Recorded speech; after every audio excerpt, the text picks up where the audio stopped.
সুৰাপায়ী সাৱধান। উদণ্ড সুৰাপায়ীক নাকি লগাবলৈ আহি আছে কঠোৰ আইন।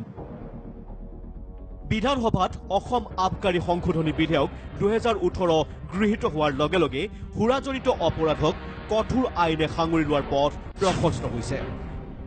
নতুন আবকাৰী আইনৰ অধীনত ৰাজহুৱা স্থানত সুৰাপান কৰিলে 50,000 টকা পৰ্যন্ত হ'ব জৰিমনা। মাতাল হৈ উদ্ভণ্ডালি কৰিলে 50,000ৰ জৰিমনা। 6 মাহৰ পৰা 3 বছৰ পৰ্যন্ত হ'ব কাৰাদণ্ড। কেৱল ইমানেই নহয়, অবৈধভাৱে সুৰা কঢ়িওৱা গাড়ীও সন্মুখীন হ'ব কঠোৰ শাস্তিৰ।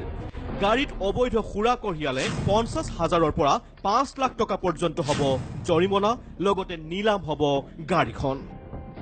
বিভিন্ন ঠাইত মানুহে ইলিচিট লিগাৰবিলাক কেৰি কৰে, এক্সপৰ্ট কৰে, ইম্পৰ্ট কৰে, এই নন পেইড বস্তুবিলাক ইয়াতে বিক্ৰী কৰে। তেওঁলোকৰ কাৰণে আমি সাজাৰ প্ৰভিজন ৰাখিছোঁ যে বহুত পাব্লিক প্লেচত মানুহে ড্ৰিংকছ কৰে আৰু ড্ৰিংকছ কৰি উৎপাত কৰে। এটা প্ৰভিজন আনিছোঁ, ইয়াতে 5,000 টকা জৰিমনা হ'ব। আৰু পাব্লিক প্লেচত বা কোনো ধৰক বাৰ আছে, বাৰত যদি কিবা গ্ৰুপ বা কোনো মানুহ গৈ উৎপাত কৰে। বিগত সময়ছোৱাত সুৰাজনিত অপৰাধ বৃদ্ধি পোৱাৰ বাবে কঠোৰ আইন প্ৰণয়নৰ দাবী উঠিছিল বিভিন্ন মহলত। নতুন আইন অহাৰ লগে লগে বাৰত সুৰাপান কৰি উদ্ভণ্ডালি কৰা অথবা এনে লোকক প্ৰশ্ৰয় দিয়া বাবে বাৰ মালিকৰ বিৰুদ্ধেও লোৱা হ'ব কঠোৰ ব্যৱস্থা।